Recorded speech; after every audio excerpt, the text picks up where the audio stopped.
എൻ്റെ എല്ലാ പ്രിയപ്പെട്ട കൂട്ടുകാർക്കും എൻ്റെയും എൻ്റെ കുടുംബത്തിൻ്റെയും മനസ്സ് നിറഞ്ഞ തിരുവോണ ആശംസകൾ അറിയിക്കുന്നു.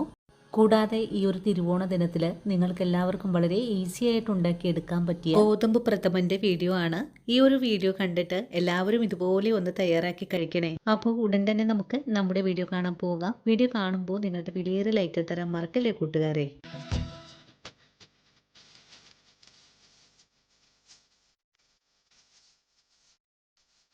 ഇനി നമുക്ക് ഗോതമ്പ് പ്രഥമൻ തയ്യാറാക്കാൻ തുടങ്ങാം. ഇതിനായിട്ട് ഞാനിവിടെ 1/2 കിലോ നുറുക്ക് ഗോതമ്പാണ് എടുത്തിട്ടുള്ളത്. ഇനി നമുക്ക് ഈ ഗോതമ്പ് നല്ലപോലെ ഒന്ന് ചുവക്കെ വറുത്തെടുക്കണം. വറുത്തെടുത്തതിന് ശേഷം നമ്മൾ പരിപ്പ് പ്രഥമനൊക്കെ തയ്യാറാക്കുന്നത് പോലെ തന്നെ നമുക്കൊന്ന് വേവിച്ചുകൂടെ എടുക്കണം. ഇനിയിപ്പോൾ ഒരു പാൻ അടുപ്പിലേക്ക് വെച്ചിട്ടുണ്ട്. പാൻ നന്നായിട്ട് ചൂടായി വന്നു കഴിഞ്ഞാൽ നമ്മൾ എടുത്തിട്ടുള്ള 1/2 കിലോ ഗോതമ്പ് പാനിലേക്ക് ചേർത്ത് നല്ലപോലെ ഒന്ന് വറുത്തെടുക്കാം. നല്ലോണം മൂപ്പായി വരുമ്പോഴേക്കും നമുക്ക് ഫ്ലെയിം ഓഫ് ചെയ്ത് കൊടുക്കാം. അതിനുശേഷം നല്ല വൃത്തിയായിട്ട് കഴുകിയിട്ട് ഈ കുക്കറിലേക്ക് വേവിക്കാനായിട്ട് മാറ്റാം. ഇപ്പോൾ ഗോതമ്പ് നല്ലതുപോലെ ഒന്ന് മൂപ്പായി വന്നിട്ടുണ്ട്.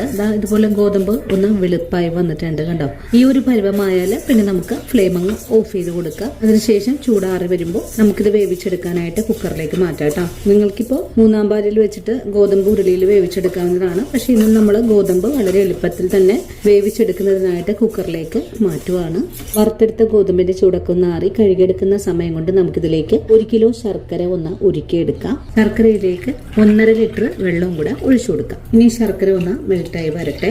ഇപ്പോൾ ശർക്കര പാനി നന്നായിട്ട് തന്നെ പാകമായി വന്നിട്ടുണ്ട്. ഇനി നമുക്ക് ഫ്ലെയിം ഓഫ് ചെയ്ത് കൊടുക്കാം. അതിനുശേഷം നമുക്കിത് താഴേക്ക് ഇറക്കി വെച്ചു കൊടുക്കാം. അങ്ങനെ നമ്മൾ വറുത്തെടുത്തിട്ടുള്ള ഗോതമ്പ് നല്ല വൃത്തിയായിട്ട് കഴുകി വേവിച്ചെടുക്കുന്നതിനായിട്ട് കുക്കറിലേക്ക് മാറ്റിയിട്ടുണ്ട്. ഇനി ഗോതമ്പ് വെന്ത് വരാൻ ആവശ്യമായ വെള്ളം ഒഴിച്ചു കൊടുക്കാം. 1 കപ്പ് ഗോതമ്പിന് 2 കപ്പ് അളവിലാണ് വെള്ളം ഒഴിച്ചു കൊടുക്കേണ്ടത്. ഇനി നമുക്ക് ഈ ഗോതമ്പ് നല്ലതുപോലെ ഒന്ന് ഇളക്കി യോജിപ്പിച്ച് കൊടുക്കാം.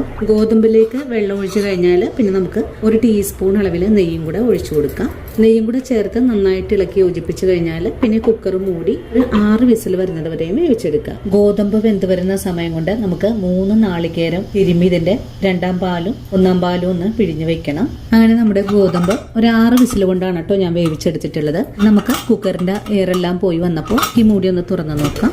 ഗോതമ്പ് നല്ലോണം തന്നെ വേവായി വന്നിട്ടുണ്ട്. നമ്മൾ ഒഴിച്ചു കൊടുത്തിട്ടുള്ള വെള്ളം നല്ല കറക്റ്റ് ആയിട്ടുള്ളൊരു പാകമാണ് കേട്ടോ. കൈകൊണ്ട് ഇങ്ങനെ നോക്കിയാൽ നല്ല പോലെ ഉടഞ്ഞ പരുവത്തിലേക്ക് ആയി വരണം. ഇനി നമുക്ക് ഈ ഗോതമ്പിനെ ഒന്ന് വഴറ്റിയെടുക്കണം. ഗോതമ്പ് വഴറ്റിയെടുക്കാനായിട്ട് ഉരുളി അടുപ്പിലേക്ക് വെച്ചിട്ടുണ്ട്. ഉരുളി ഒന്ന് ചൂടായി വരട്ടെ. ഇനിയിപ്പോ ഉരുളി ചൂടായി വന്നു കഴിഞ്ഞാൽ കുറച്ച് നെയ്യ് ഒഴിച്ചു കൊടുക്കാം. നെയ്യൊന്ന് ചൂടായി വന്നാൽ പിന്നെ നമുക്ക് വേവിച്ചു വെച്ചിരിക്കുന്ന ഗോതമ്പ് ഉരുളിയിലേക്ക് ചേർക്കാം. ഇനി ഗോതമ്പ് നല്ലതുപോലെ ഒന്ന് വഴറ്റിയെടുക്കാം. ഒരു 2-3 മിനിറ്റ് നേരം ഇതുപോലെ തന്നെ നല്ല വണ്ണം ഒന്ന് വഴറ്റണം. ഇതിന്റെ ആ ഒരു പച്ച ചുവയൊക്കെ ഒന്ന് മാറ്റിയെടുക്കണം. ഗോതമ്പ് നല്ല കുഴഞ്ഞ് വെന്ത് വന്നിട്ടുള്ളൊരു പാകമാണ്. ഇനി ഇതുപോലെ ഒരു 2-3 മിനിറ്റ് നേരം നമുക്കൊന്ന് വഴറ്റിയെടുക്കാം. അടിയിൽ പിടിക്കാതെ തന്നെ നമുക്കത് നന്നായിട്ട് വഴറ്റിയെടുക്കാം. അങ്ങനെ 2-3 മിനിറ്റ് നേരം നല്ലതുപോലെ ഒന്ന് വഴറ്റി കഴിഞ്ഞാൽ ഇനി നമുക്കിതിലേക്ക് ശർക്കരപ്പാവ് അരിച്ചൊഴിച്ചു കൊടുക്കാം. ശർക്കരപ്പാനി ചേർത്ത് കഴിഞ്ഞാൽ നല്ലോണം ഇളക്കി കൊടുക്കാം. ഇനി ഗോതമ്പും ശർക്കരപ്പാനിയും കൂടെ ചേർന്ന് നല്ലോണം തന്നെ ഒന്ന് തിളച്ചു വരണം. തിളച്ച് കുറുകിയ പാകത്തിലേക്ക്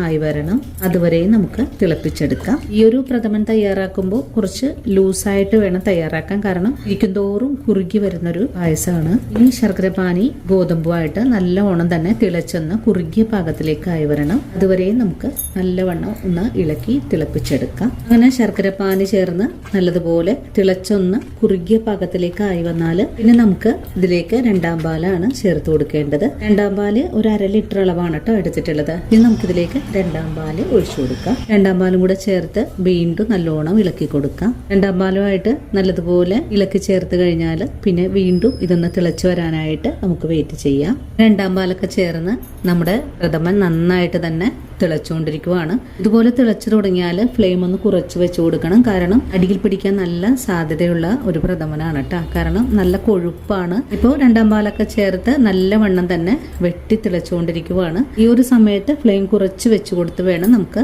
നല്ലവണ്ണം ഇളക്കി കൊടുക്കാനായിട്ട്. ഇപ്പോൾ നമ്മുടെ ഗോതമ്പ് പ്രഥമൻ നല്ലതുപോലെ തിളച്ച് ഒന്നും കൂടെ കുറുകിയ പരുവത്തിലേക്ക് ആയി വന്നിട്ടുണ്ട്. ഇനി നമുക്ക് ഇതിലേക്ക് 1-ാം പാലും കൂടെ ഒഴിച്ചു കൊടുക്കാം. 1-ാം പാല് ഒഴിച്ചു കഴിഞ്ഞാൽ പിന്നെ തിളപ്പിച്ചെടുക്കേണ്ട ചേർക്കേണ്ട ആവശ്യമില്ല. ഒന്നാം പാൽ ഒരു 3/4 ലിറ്റർ ആണ് നമുക്ക് ആവശ്യമായിട്ടുള്ളത്. അത് നല്ല കട്ടിയായിട്ടുള്ള പാല് വേണം ചേർക്കാനായിട്ട്. ഇനിയിപ്പോൾ ഒന്നാം പാല് ചേർത്താൽ പിന്നെ നമുക്ക് ഫ്ലെയിം അങ്ങ് ഓഫ് ചെയ്ത് കൊടുക്കണം. അതിനുശേഷം ഒന്നുകൂടെ ഇളക്കി യോജിപ്പിച്ച് കൊടുക്കാം. ഇനിയിപ്പോൾ പ്രഥമൻ തിളപ്പിച്ചെടുക്കേണ്ട ആവശ്യമൊന്നും തന്നെ ഇല്ല. ഒന്നുകൂടെ ഇളക്കി യോജിപ്പിച്ചതിന് ശേഷം ഇതിലേക്ക് ചുക്കും ഏലക്കയും കൂടെ പൊടിച്ച പൊടി ചേർക്കാം. ഇനി ഏലക്കപ്പൊടി ചേർത്ത് ഒന്നും കൂടെ ഇളക്കി യോജിപ്പിക്കാം. ഈ ഒരു ഗോതമ്പ് പ്രഥമൻ ഇരിക്കും തോറും കുറുകി വരും. ആ ഒരു സമയത്ത് അല്പം നീട്ടിയെടുക്കാനായിട്ട് കുറച്ച് പശുവിൻ പാല് അല്പം പഞ്ചസാര ചേർത്ത് തിളപ്പിച്ച് ഇതിലേക്ക് ചേർക്കാവുന്നതാണ്. തിളപ്പിച്ച് ഒന്ന് ചൂടാറിയതിന് ശേഷമായിരിക്കണം നമുക്കിതിലേക്ക് ചേർത്ത് കൊടുക്കേണ്ടത്. അങ്ങനെയാണ് സദ്യകളിലൊക്കെ കുറുകാതെ തന്നെ ഈ ഒരു ഗോതമ്പ് പായസം വിളമ്പുന്നത്. കുറച്ച് കാഷ്യൂസ് കൂടെ നെയ്യിൽ വറുത്ത് ഇതുപോലെ ഒന്ന് ചേർത്ത് കൊടുക്കാം. അങ്ങനെ നമ്മുടെ ഗോതമ്പ് പ്രഥമൻ ഇവിടെ റെഡി ആയിട്ടുണ്ട്. ഈ ഒരു തിരുവോണ നാളിൽ എല്ലാവർക്കും വളരെ സിമ്പിളായിട്ട് ഉണ്ടാക്കിയെടുക്കാൻ പറ്റിയ നല്ലൊരു പായസമാണ്. എല്ലാവരും തയ്യാറാക്കി നോക്കുക. അതുപോലെ തയ്യാറാക്കി നോക്കുമ്പോൾ ഈ ഒരു പ്രഥമന്റെ സ്വാദ് നിങ്ങൾക്ക് ഇഷ്ടപ്പെടുവാണെങ്കിൽ തീർച്ചയായിട്ടും നമ്മുടെ പേജ് ഒന്ന് ഫോളോ ചെയ്യാനും ഇന്ന് കണ്ട ഈ ഒരു വീഡിയോ നിങ്ങളുടെ കൂട്ടുകാരിലേക്കൊന്ന് ഷെയർ ചെയ്ത് കൊടുക്കാനും ആദ്യമായിട്ട് നമ്മുടെ വീഡിയോസ് കാണുന്നവരാണെങ്കിൽ നമ്മുടെ പേജ് ഒന്ന് ഫോളോ ചെയ്ത് നമ്മുടെ ഫാമിലിയിൽ മെമ്പർ ആകാനും മറക്കരുത്. അപ്പോൾ ഇനി നല്ലൊരു വീഡിയോ ആയിട്ട് നാളെയും കണ്ടുമുട്ടാം. അതുവരെ ഒത്തിരി സ്നേഹത്തോടെ വീണ്ടും കാണാം.